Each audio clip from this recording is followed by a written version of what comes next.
Okay, we are recording. So, welcome everybody. This is our November edition 2023 of Educating and Empowering You. I am Sarah Clute-Bain. I am the Boone County Hospital Foundation Director.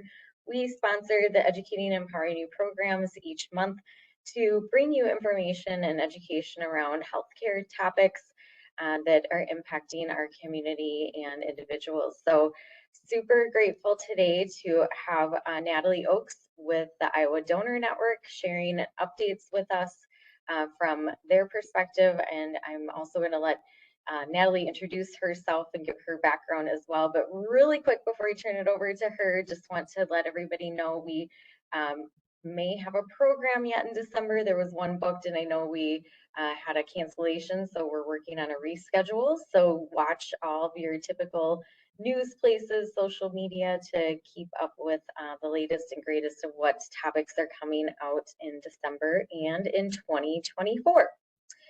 So thank you again for being here, Natalie. We appreciate your wisdom and experience and knowledge today. So I'm going to turn it over to you to go ahead and get started. Okay, thank you so much. I appreciate it. My name is Natalie Oakes. I'm a professional relations coordinator with Iowa Donor Network. I have been with Iowa Donor Network over 9 years now.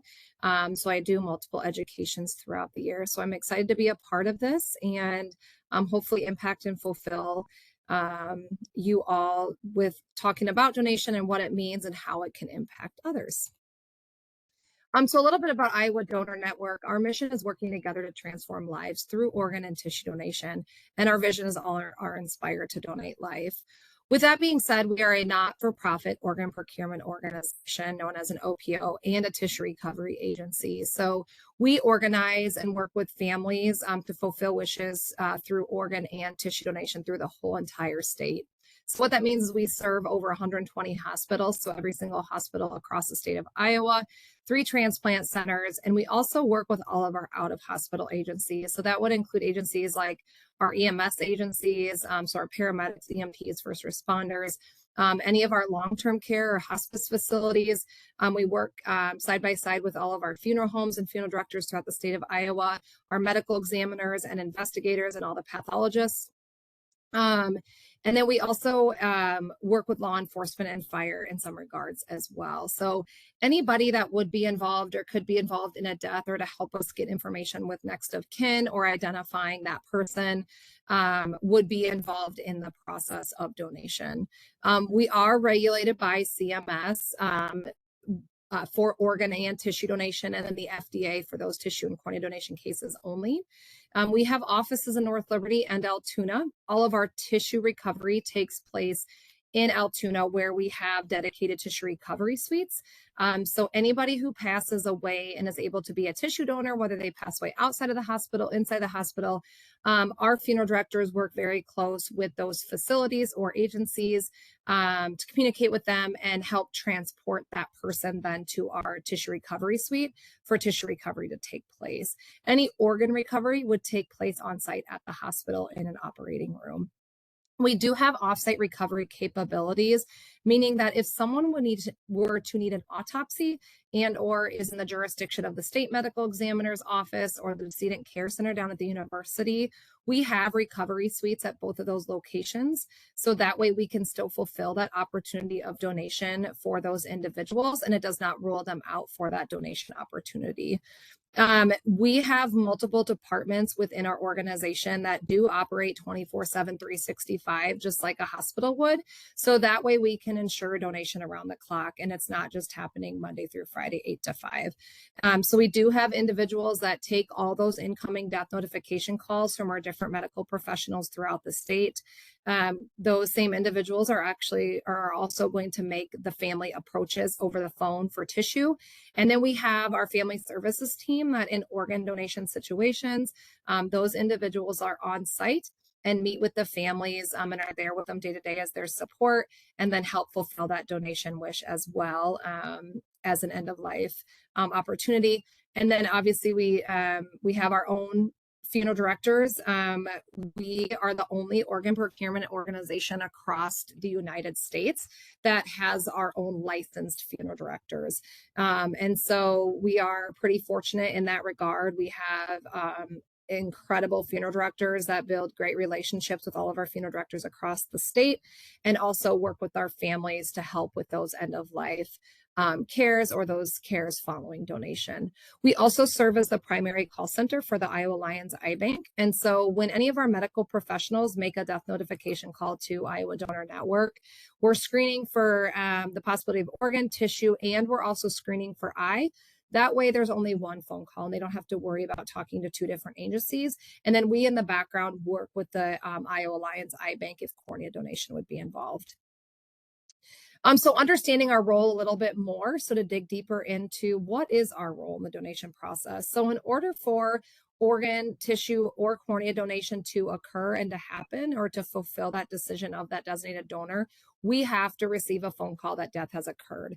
So a big part of my role in this organization is going around to different hospitals and educating them on the process of donation and what their role is, and ensuring that when someone does pass away under their care, that we're receiving that phone call. Because if we don't receive that phone call and that phone call isn't initiated, donation cannot and will not happen. So it's super important that our medical professionals across the state, whether inside the hospital, outside the hospital, know that their role is to call us, so that way we can fulfill that opportunity for that family. So in that regard, when we do get that phone call, what we're here to support and help fulfill the decision of those designated donors. So those that have registered yes, or those that may not be registered, but their families know that they want to go on to be a donor, and we can offer that opportunity as well. We're also there to guide and support families through that end of life decision making and grieving. So whether it be over the phone, on site at the hospital, and moving forward following donations, we are there to guide, we're there to support, and we're there to be with them and provide them materials and recommendations that they may need to help grieve as they move forward. We also advocate for those on the transplant waiting list. So since we're helping fulfill those wishes of the designated donors or help moving forward with donation, we're then also advocating for those waiting. So by those that do say yes and do move forward with donation, right, those patients on the other side are getting those gifts of life. And then most importantly, we educate and inspire Iowans, right? So without education, without inspiration, without people understanding their role or even understanding about donation, we wouldn't have registered donors. So it's super important that people are educated and inspired and realize the true impact donation has before they make a decision that, no, I just don't want to donate, or yes, I want to donate. So we're here to educate and inspire as well. So we often get the question, even those medical professionals ask us, who can be organ, eye, and tissue donors?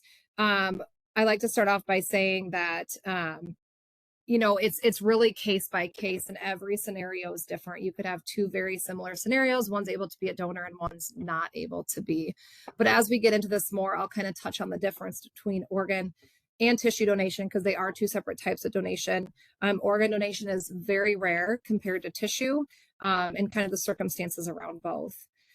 So we get a lot of questions, why do people choose to donate, or, what are the main reasons that you hear? So there was a research study done across the United States, bringing a bunch of donor families together to fill out many, many questions. But one of the questions in that research study was, why did you choose for your loved one to be a donor? And these are the 5 main bullet points that came out of that research study that they heard consistently. One would just be fulfilling a family member's wish, right? They seen that they were a registered donor and they just knew that, well, they wanted to do that, so I'm going to fulfill that wish.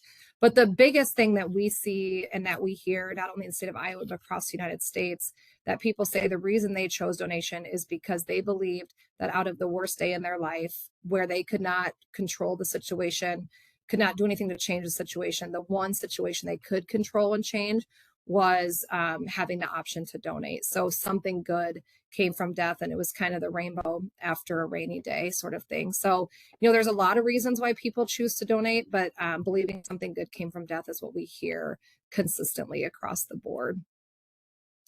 To show you the impact of those waiting, although we don't work on the transplant side. Obviously, we work in donation solely, but we are impacting those receiving those gifts.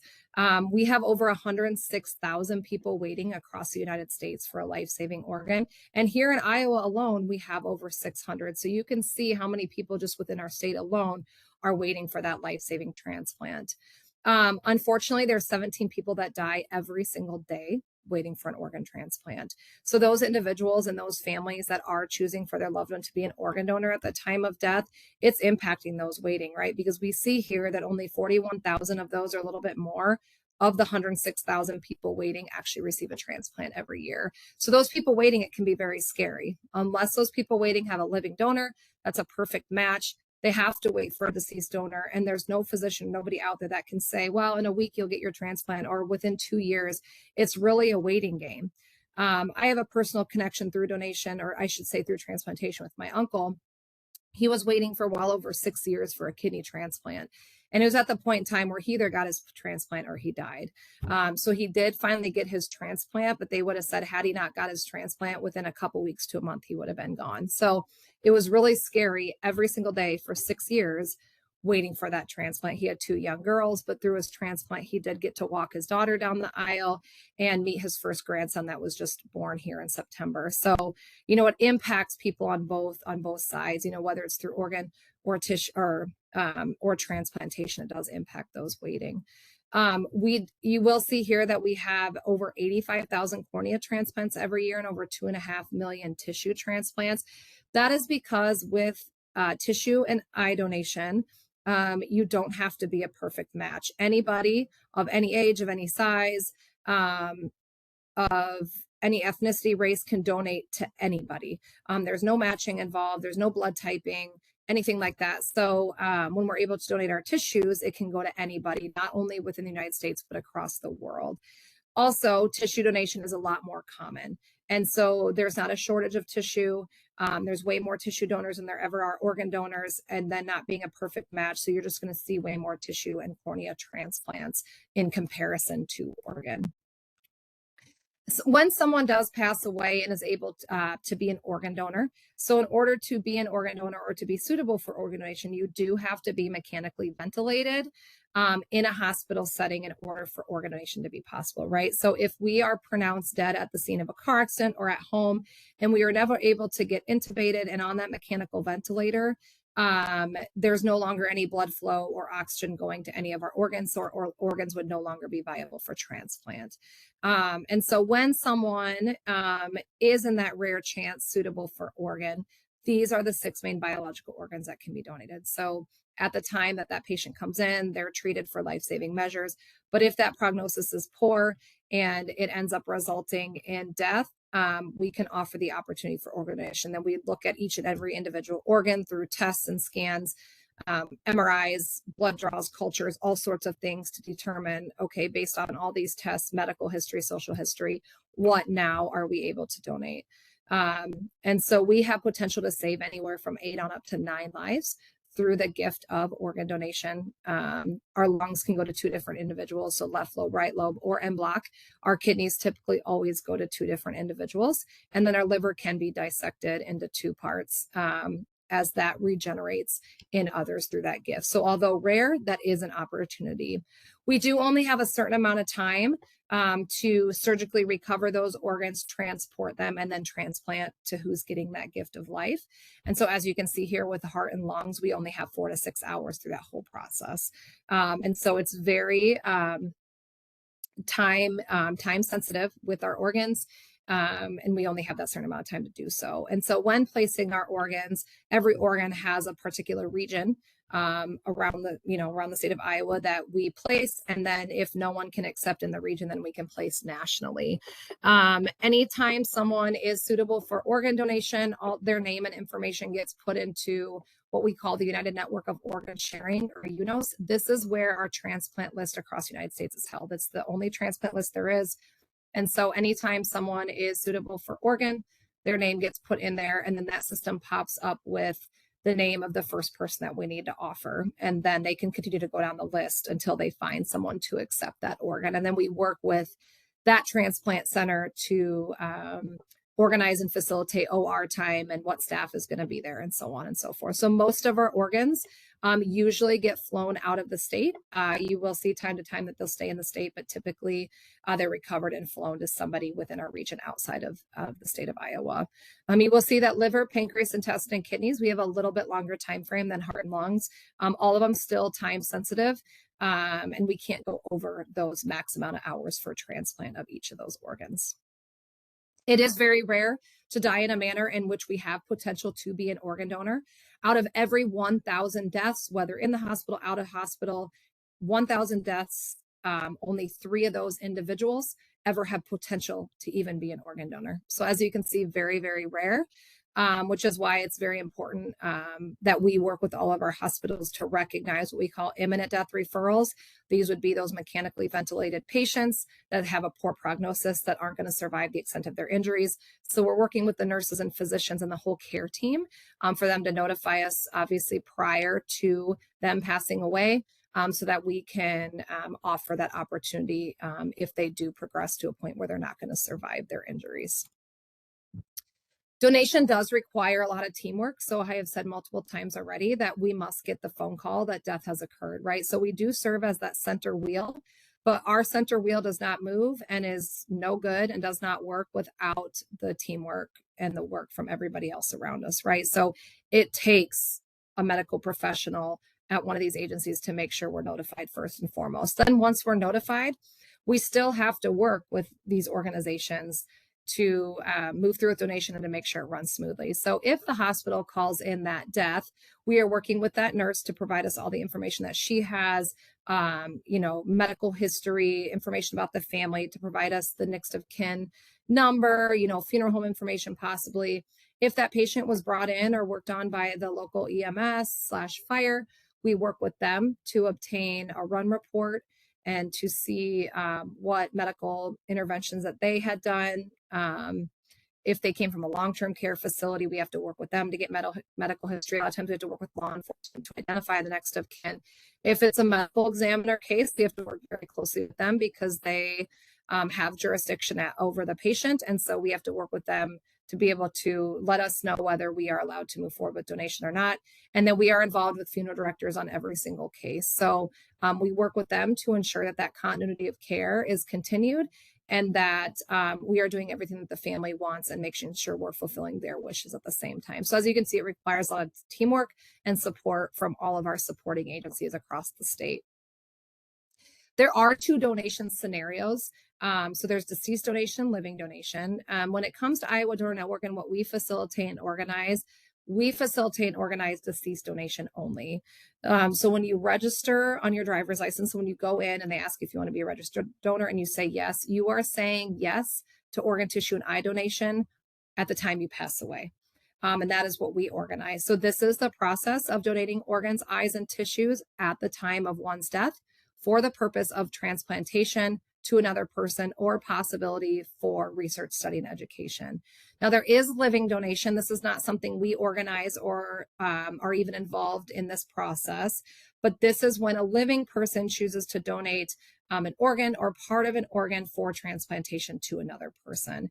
So this would be facilitated and organized through the transplant centers across the United States. So if you know somebody that needs an organ and you would like to donate to them, you would have to go get medical screening, physiological screening, psychological screening, sociological screening. So there's a lot that has to be done to receive that transplant. And then they have to see if you're even a match first and foremost. So they'll put you through an extensive testing to see if you're a match and if you would be a good candidate for that. People can also donate just out of the goodness of their own heart. So they can anonymously donate to somebody. They can go and say, I just want to be a living donor and just give it to who needs it. So there is that option for both. Living donation usually involves and most commonly involves a single kidney. That's what we see the most. But we can donate a segment of the liver, a lobe of one lung, a portion of the pancreas, or a portion of the intestines as well through living donation. In Iowa last year, we had 115 Iowans give the gift of life through organ donation. So we had 115 organ donors last year in the state of Iowa, which resulted in 347 organs successfully transplanted. So as you can see, a small number of people impact a large number of people. So we are so thankful for those families who chose that in a very difficult time in their life to be able to help those waiting. And the impactful gift it gave is incredible. We do offer the opportunity for research, study, and education for organs and tissue. So now that we're talking about organs, if someone is able to be an organ donor and maybe one of these three or a couple of these can't be donated for transplant, there is an opportunity that they might be a candidate to donate one of these organs for research. And so we can donate the heart for research to study causes of heart disease or heart failure. The liver, we can research on metabolic disorders, NASH disease or liver failure. And lungs, we can recover and study therapies for cystic fibrosis or pulmonary hypertension. So this is offered for those that are candidates, and the families can either choose to say yes or no for those opportunities. What I do like to say about research is that research does save lives. It might not save lives right now in the moment, but it does impact and saves lives in the future, right? Because the only way medical advances are made is through research, study, and education. So without those families that have said yes to those things, some of these medical advances would not be possible. So it is another life-saving opportunity there for those patients and their families. So now I'm going to talk about tissue and cornea donation. So we talked a lot about organ, but as you can see, tissue donation is way more common, right? So we had 115 organ donors last year in the state of Iowa. We had near 1,000 tissue donors. So anybody at their time of death, because they don't have to be mechanically ventilated, can at least have the opportunity to donate tissue and cornea donation. Means that as long as we get the phone call, we can do medical suitability screening on them and determine if they're suitable or not. So they don't have to be on ventilated care to donate tissues and or corneas. Tissue and cornea donation, people don't realize, is very, very impactful and very, very life-saving. It's just as important, it's just as life-saving, and it's just as impactful as organ. We don't hear a lot about tissue necessarily, even state or nationwide. But what I'm here to tell you is that anybody that you know that's a donor, more than likely they were a tissue donor because organ donation is so rare. So when we look at what tissues can be donated,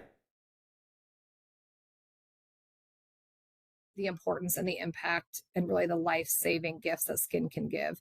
You think about those that sustain high percentage of burns on their body, right?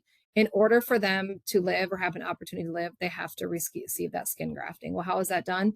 That's through the gift of skin.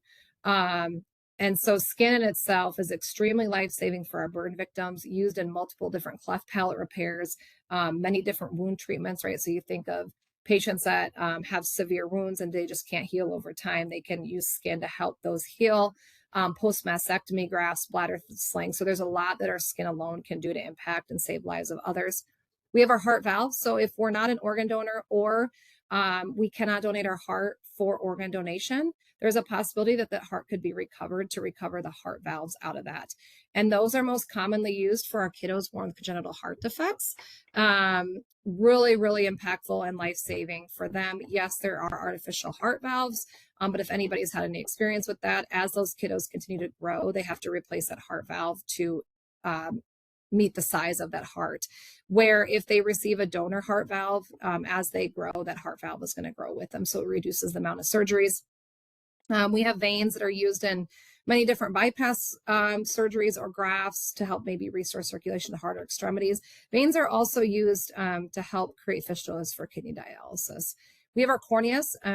What a great gift to be able to restore someone's sight. I think that in itself is very impactful, very life-saving.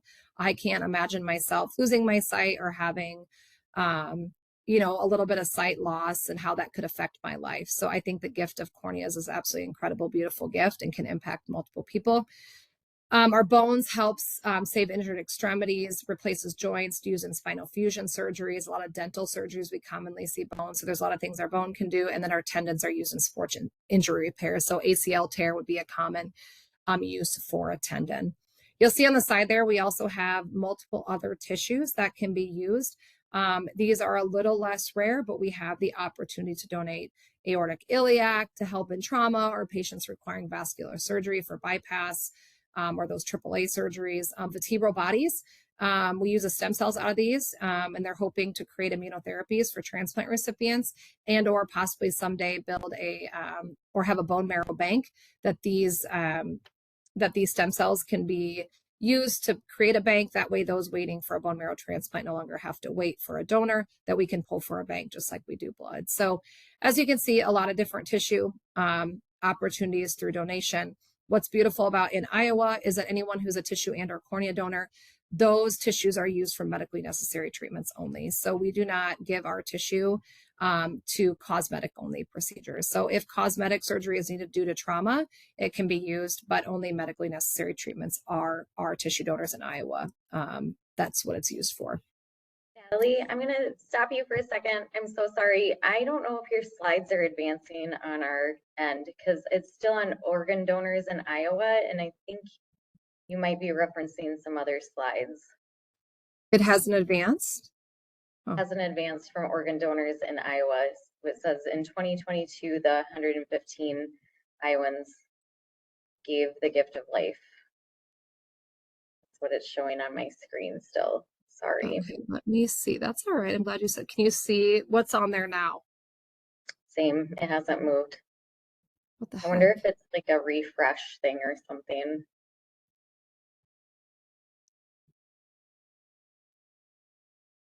I wondered it earlier and then it advanced, and so I was like, oh, maybe that's what she wanted. So, but now I'm noticing, or you said you referenced a couple of slides that we would see something on the side. Oh yeah, for sure. There's been a yeah, it's not moving. I'm sorry. I don't know if no, it's that's okay. I'm just closed out of it and gonna restart.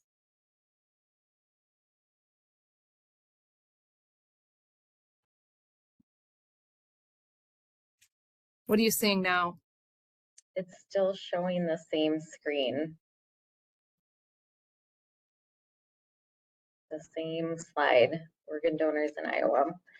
There we go. Now at least it's changing. What do you see now? I stopped sharing my screen. I can reshare. Yeah, it's just stopped sharing. So it's just us on the screen. I wonder if just the network up there might be a little bit slow. It seems like our network has been a little bit slow here too.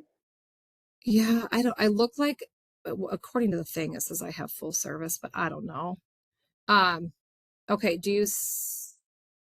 what do you see now? Now I see the tissue and cornea donation. Okay, so when I advance, what do you see? It moved. Yep. So the tissue grafts. Yes. Okay. Great. Thank you.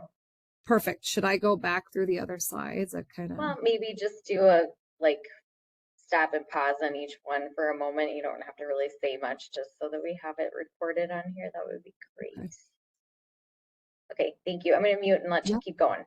Nope, that's all right. Sorry about that, guys. So further talking about tissue. So we recover different grafts depending upon what each patient's suitable for. So when we recover grafts, we'll recover, say, a full femur, a full humerus.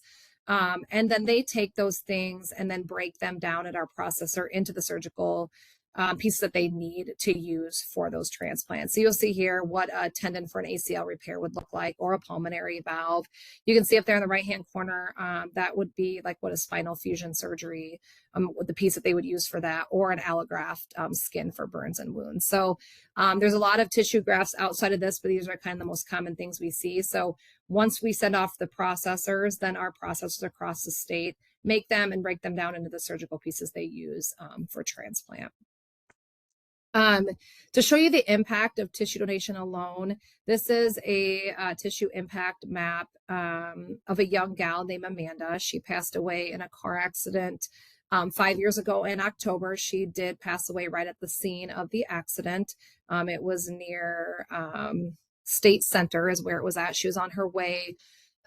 She was in her senior year of pharmacy school at Drake, but was finishing up her clinical, so was on her way to State Center to work at the pharmacy that day. And in the morning, unfortunately died in a car accident. So she did die on impact, but was able to be a tissue donor. And as you can see here, she's impacted over 250 lives just through her gifts of tissue. So the impact that she had is, again. I'm What's that? sorry, it did not advance again. We're still on the organ research slide. Organ research? Was it on tissue grafts before? It was. And then it went to the organ research and we have Emily down the corner. Maybe just keep it like that. Maybe don't do the slideshow. If you close out of that and go back to your slides there, just leave it like that and see if we can see it then. Okay, can If you see that's it okay. right now?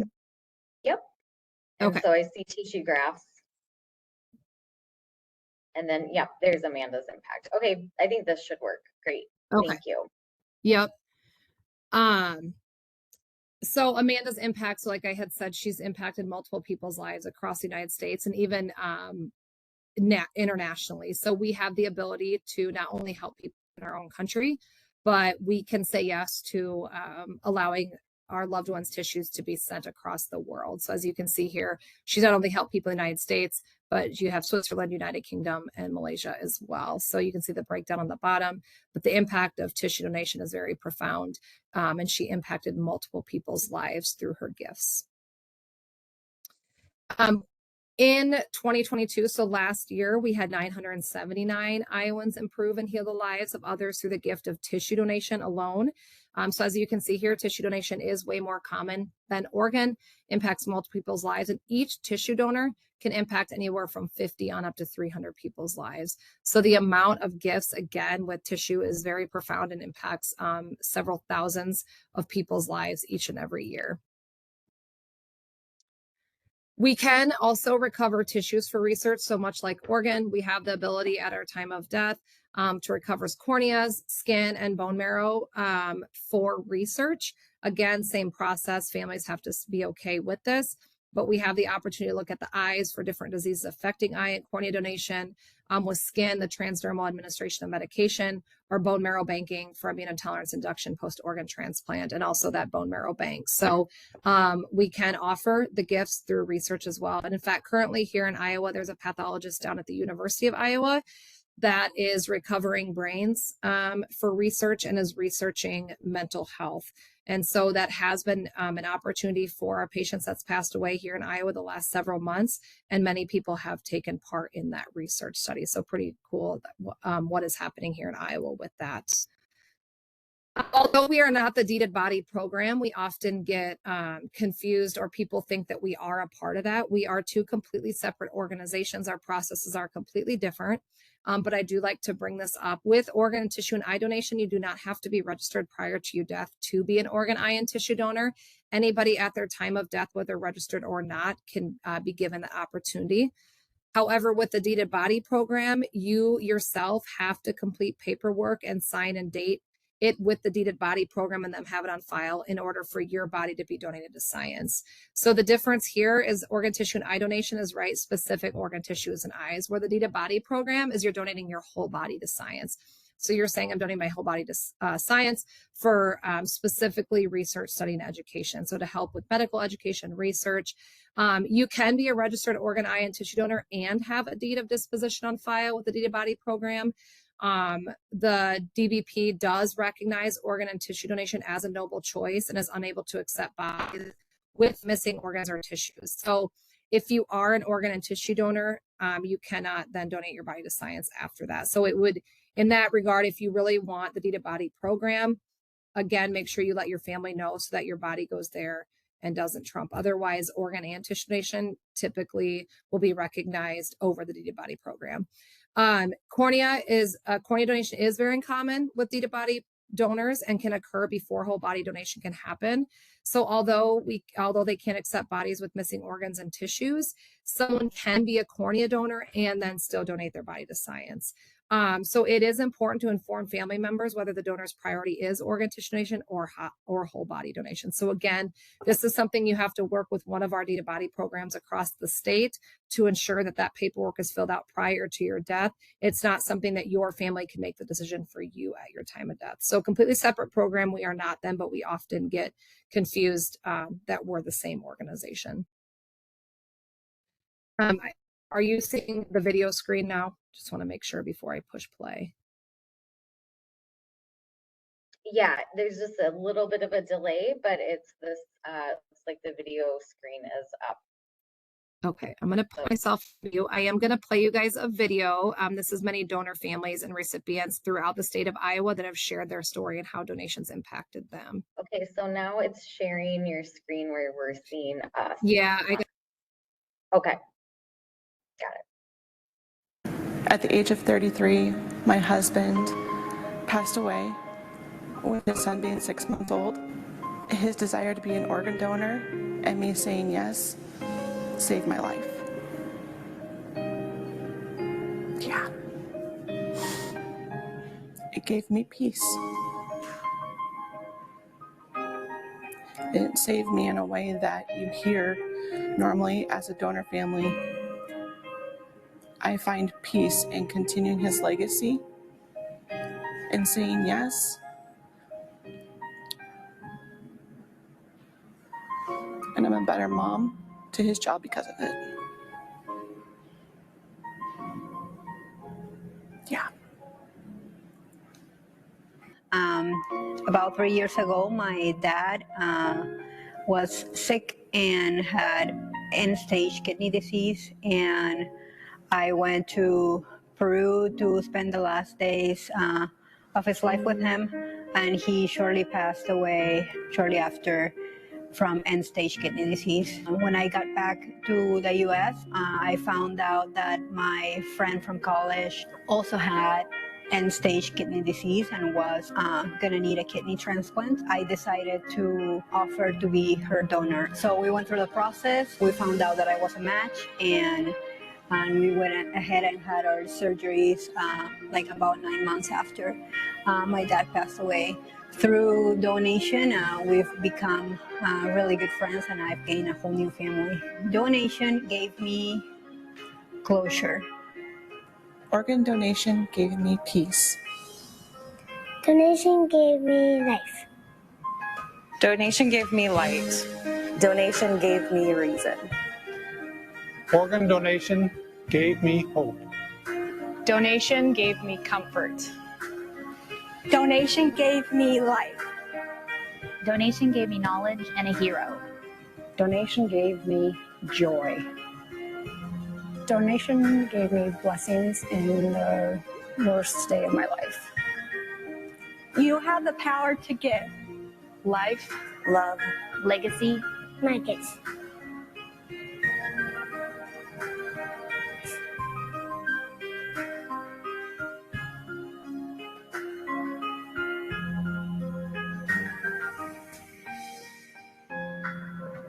No.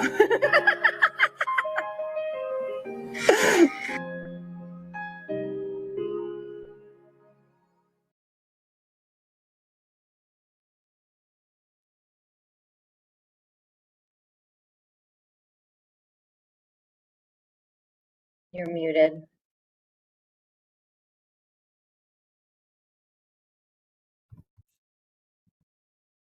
All right, so just a beautiful video there to show the impact that donation and transplantation had on multiple our families across the state of Iowa, and to share how it's impacted their life. So there are multiple ways in Iowa in which one can be a registered donor. So you often get this question, how do I become a registered donor? Do I have to register multiple ways? The answer is you only have to go and register one of the ways that are here on the screen. Most common is through our driver's license. If you currently are a registered donor, you will see a heart and a donor next to it, just like shown in the picture. If you are not registered, that part would be blank. We don't have across the whole United States, no driver's license bureau allows you to register no. You're either registered or not registered. So anybody at their time of death, whether registered or not, is at least given the opportunity.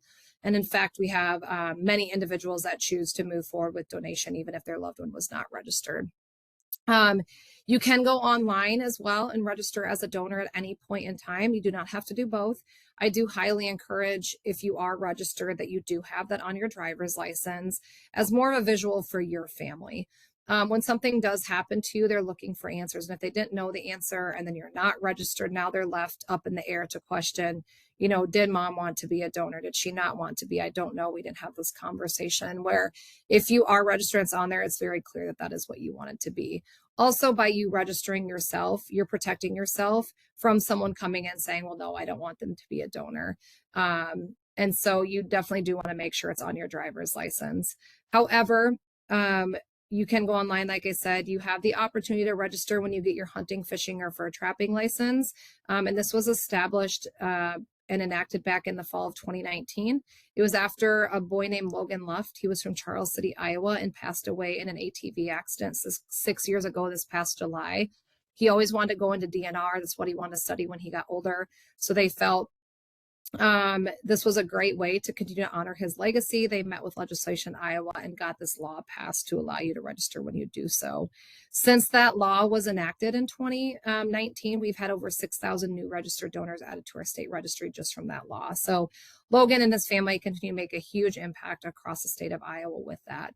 When we do receive a call that death has occurred, we pull up an online registry. So we pull up the Iowa State Registry, in which any of these ways that you register to be a donor gets loaded to that data. And so we can ensure that when we're pulling that it's most accurate, right? So if someone's not registered on their driver's license, but yesterday they went and registered online, it will show that they are in fact registered because that was the most current registration status. So we do pull that information, are able to provide that to their families when we talk to them.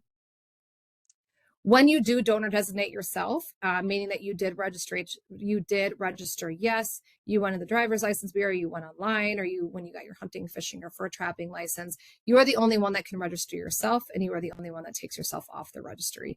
So with that being said, those that do make that donor designation and do become registered donors, this is legally binding. So your legal next of kin cannot change this decision post-mortem. If the patient's not registered or under the age of 18, then the legal next of kin then is given this decision to make whether they want donation or not. So if your 15-year-old has their driver's permit and something happens to them and they did register, that's just telling you that, yes, I did want to register, but since they're under the age of 18, those legal guardians or those parents still have the final say in whether they want them to be a donor or not. Once you're 18 and older, that's when it becomes legally binding. Legally and ethically, it is the responsibility of the hospital and the OPO to carry out the donor's decision. So across the United States, hospitals are required per CMS to call in every single death. That is something that they have to do, and they're required. Where any of our out-of-hospital deaths, so anything that occurs, say on the scene of a car accident or at home or in a long-term care facility or in hospice, those medical professionals are not required. And so we have multiple deaths every single year that we are not notified of in return, which means that those families are given missed opportunity to donate. So it's super important that if you do work in the medical field and you do especially work outside the hospital, that you are making those death notification calls to Iowa Donor Network. So we're providing the opportunity to that family for donation. This is our donor registration rate by county. So if you look at your county, which would be Boone County, or maybe you have some surrounding counties here, you will see that your county falls in a pretty good level as far as a 53.96 registration rate. So 53.96% of your total county are registered donors. So that's above the average. And so you can see, though, across the state where other counties are much lower than that. There are some that are higher, but you guys are sitting pretty well, even in your surrounding areas, as to the percentage of registered donors in your county. It's not advancing again. So I can see that the slide 23 is still highlighted on how do I register, but it hasn't moved off of that. It is moving on my end, so I am not even sure what to do. I'm wondering if it's just a slow connection, and so it's like, because before there was a little bit of a delay. I know you're not where you would normally be in your office, so maybe their connection there is just a little bit slower. So is there a way to maybe refresh the screen or something? I can try and close out of my... Yeah, I don't think it's anything you're doing by any means. I know that this has worked for you 100 times before, and it's got to just be That's the okay. connection today. So I'm showing that my connection is like 100%. Maybe it's my connection. I don't know. I mean, it could be. It just could be the connection between. That's so strange. It's so strange. Let's see. It seems like there's been a lot of technology issues this week, so something's in the air. That's all right. Thank you for I just feel working bad that on this is happening. I don't like this.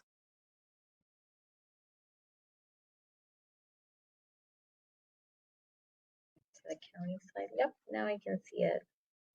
Thank Okay. you. Yep.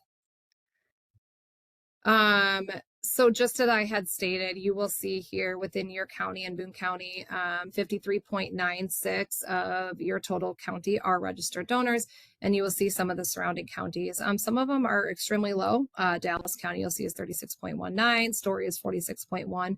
So we are targeting some of these lower registered counties to see what we can do to increase registration. But overall, you'll see the state of Iowa, we do have a pretty good registration rate in consideration with other states. So we are doing pretty well as a state, and we're targeting these lower registered counties to see what we could do to help increase those rates. Following donation, we continue to care for the family. So there's multiple things that we do with families to provide donor family care. And so if someone is suitable for organ donation, they're usually in the hospital for several days. So we are able to be on site with those families and offer the support and do some things with them in person prior to their loved one going on the OR to be an organ donor. So we are able to do maybe hand embossings with them, maybe hand moldings. We can create thummies. We have heart prints in a bottle. There's multiple things we can do with them within the hospital to create those memory items for them. Every donor family that has an organ donor loved one, we're able to provide them a donor quilt. These quilts are made from volunteers in Northeast Iowa that resemble multiple different things. There's farming quilts, there's Hawkeye, Iowa State, just simple colors, butterflies, kids ones. And we usually ask them, we know a little bit about their loved ones. So we provide them a quilt that maybe best resemble what their loved one, stood for. We also do what we call a moment of silence for all of our organ cases. So these would be situations with their organ donors. They go down to the OR. Prior to the OR, we do have the family write this moment of silence. So it's a few sentences or a paragraph telling them or telling us and the care team what they want us to know about their loved one. And so they write this up for us. We go to the OR, and prior to the first incision, this moment of silence is read aloud by one of our organ coordinators to all the care teams, the surgeons, everyone in there. So that way it's we know a little bit about that loved one and are able to honor them. Following this reading, then we take a 10-second moment of silence to honor that donor before we start recovering the gift. So a beautiful way to honor our donors and their families through the gifts that they are giving. Is my slides advancing? Unfortunately, they are not. And I wasn't going to stop you this time. Of like, it is what it is. I don't know that you want to keep stopping. I only have a few more slides left, so I'm just going to finish off and or maybe try doing the slideshow presentation again and see if maybe that kind of somehow refreshes and helps it for the last few. Maybe even we'll see how it goes, but if you wanted to stick on the last one, which probably has your contact information, maybe that might be a good one to land on. Okay.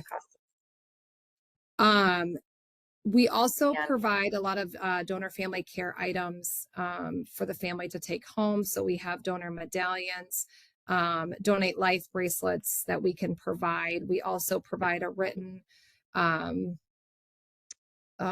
statement that says this is what they were able to donate. These are the tissues they were able to donate. These are the organs. This is how it can help others. And then we frame that, and then they can take that to the visitation and provide that at the table when people come in so they can see the gifts that they give. We also have many different grief resources and materials to provide for the families and or kiddos if there's kiddos within that family. We have a donor family quilt program. And so we give people information on quilt squares that they can have made, and then they can send them to Iowa Donor Network, and then big quilts are made from them to honor those donors and their families at different events that we have throughout the year. We do provide information of our webinars that we have online. We have a library of grief webinars that we provide our donor families information to in case they want to go on and listen to these webinars to understand and help cope with maybe different types of grief that they are feeling. We can be the middleman between donor family and recipient correspondence. And so in order for both families to meet, so you may have seen stories about both families meeting, but in order for that to happen, the donor family and the recipient must both agree that they want to meet, and then that meeting can happen. They can get their local OPO involved if they want us to help make that meeting happen, or sometimes they organize it on their own. But if they want us to help make it happen, we can surely help them. We have multiple donor family events throughout the year. We have candlelight tributes as a way for our donor families to come together. It's a celebration of life ceremony to honor their donor families, network with other families that have gone through the same thing. We have a slideshow presentation, we have some speakers, and we have a candle lighting ceremony for them at that time. We also do have some 5Ks throughout the year. Again, another way to spread awareness about donation, honor all of our donor families, to come together for a beautiful event and a beautiful day honoring those families. We also have a donor memorial garden over in Altoona, so a way that people can purchase stones or wind chimes, benches to honor their loved one in that garden that we have. So that ends my education for the day. I do apologize for all the technical difficulties. I'm more than willing to share the PowerPoint presentation with anybody. So if anybody's listening to this and you would like a copy of the slides that kind of go along, I'm more than willing to provide that. And Sarah, if you would just want to provide them my email address, they can go ahead and email me that way, and I can provide information to them. So with that being said, that ends my presentation. I appreciate everybody listening today. Always reach out with questions if you have anything. And if I can't answer your question, I will find somebody that will. So thank you so much. I appreciate it.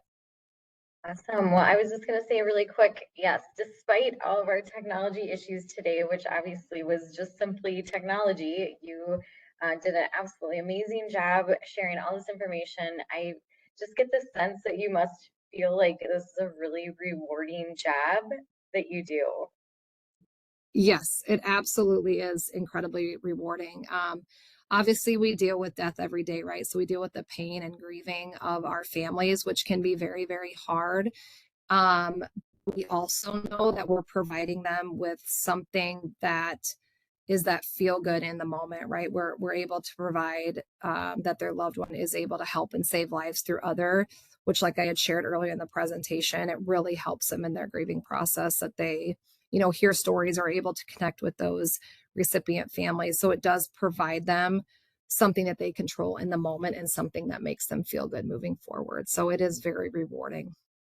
Yeah, it sounded like peace and hope and all those things, like exactly what you said, in kind of a tough situation. It provides a little ray of light to help them kind of move past that a little bit in terms of knowing that their loved one is helping so many other people potentially. And yeah, I was really impressed, and I know you probably do this presentation quite often, so I really didn't have any questions because it covered such, everything in such depth and knowledge and all that. But again, just learned so much, and I'm just really grateful for your time today. And yeah, if anybody has any need to reach out to Natalie, please let me know, Sarah, or Natalie directly. Do you maybe just want to state your email address out loud just to have that in the recording?